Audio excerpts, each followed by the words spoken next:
from 7th standard. First of all, respected principal of the school M. Shekhar Yadav sir and correspondent of the school K. Anjaneyulu sir, and respected all staff teachers and my dear brothers and sisters.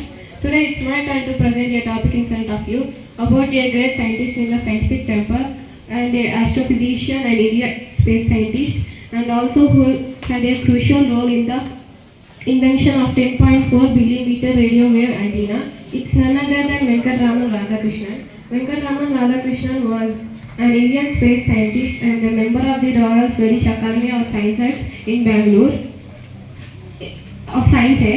He retired from his career from the professor of the emeritus of the Raman Research Institute in Bangalore, of which he had previously been director from 1972 to 1994. As a professor, Radhakrishnan gave awareness to the students in the Raman Research Institute in Bangalore, of which he named after his father. He served on various committees on various capacities, including the vice president of the International Astronomical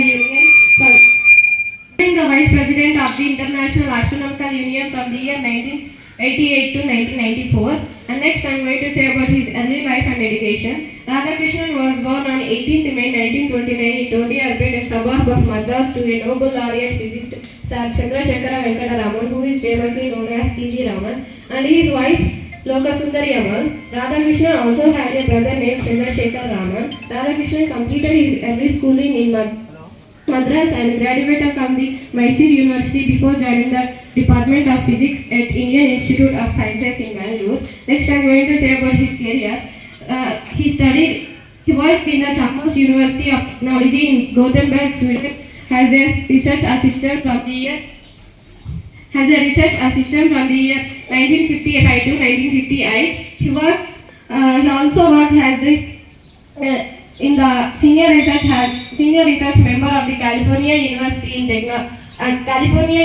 of Technology in USA before joining the Radio Physics Division on the Commonwealth Scientific and Industrial Research Organization in Sydney, Australia. Initially as the senior research member, later became the principal research scientist, and he came back to India in 1972 in the thought of rebuilding the Raman Research Institute as its director. During his tenure as the director of Raman Research Institute, he built from the year 1972 to 1994, he built an international reputation over the work areas of pulsar astronomy, liquid crystals, areas of front-end of astronomy, and the University of Amsterdam conferred the Dr. Honoris Causa degree on Professor Radhakrishnan in the year 1996. Radhakrishnan was selected to various scientific bodies, both the national and international. He was a foreign member of both the Royal Swedish Academy of Sciences and the US Academy of Sciences, and he was associated with the Royal Astronomical Society and a member of the Indian Institute of Sciences in Bangalore. Next I am going to say about his research. Radhakrishnan had a crucial role in the invention of 10.4 millimeter radio wave antenna, which is very crucial in our daily life which is mainly used in the telecommunications like televisions, satellite communications, cell phones, transforming signals, etc. And he was also associated with the radio astronomy from the beginning of the post-World War II growth in 1950s.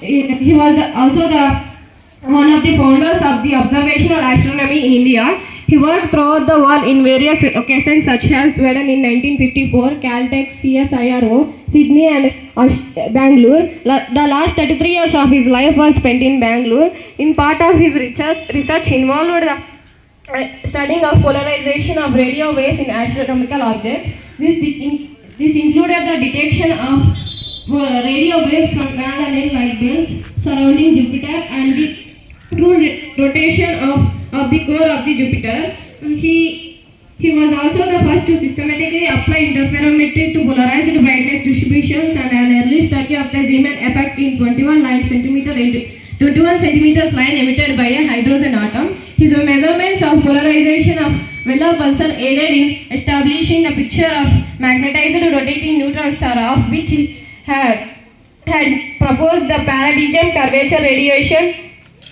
from polar caps to neutron star, which he had notable contribution through the study of pulsar emission mechanism since that time. He also lectured about pulsar, which means a highly magnetized rotating neutron star at the IAU assembly.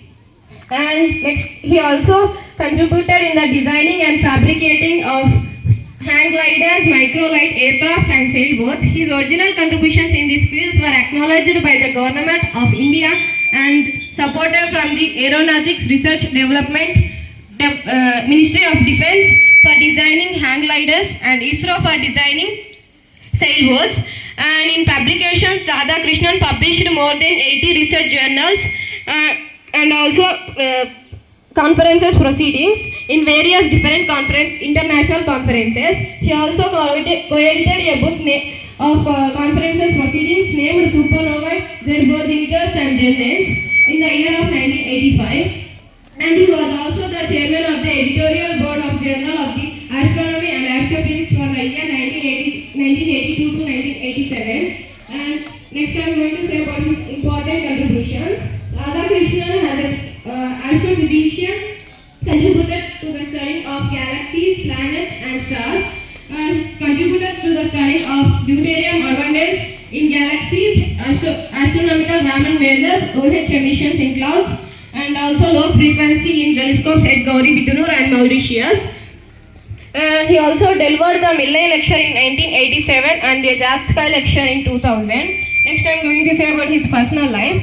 In his personal life, Radhakrishnan married a woman named Francois Dominic Barnard and they had a son named Vivek Radhakrishnan. Radhakrishnan also received numerous awards like MP Billa Memorial Award in 2005, and at last he died on 3rd March 2011 at the age of 81 years in Bangalore, Karnataka, India. And last, my conclusion is, through this scientist life, we have to observe one thing, that failure and success are parts of our life. If you fail in a work, we have to work hard in that time to get success.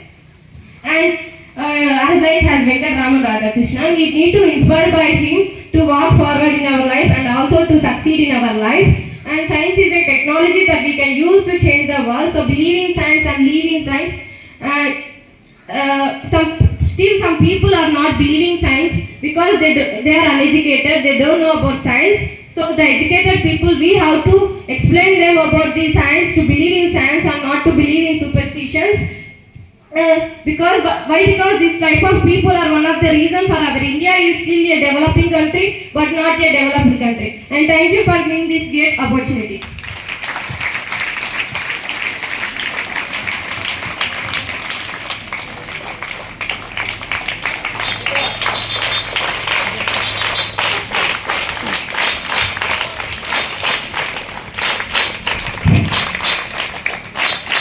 Clap.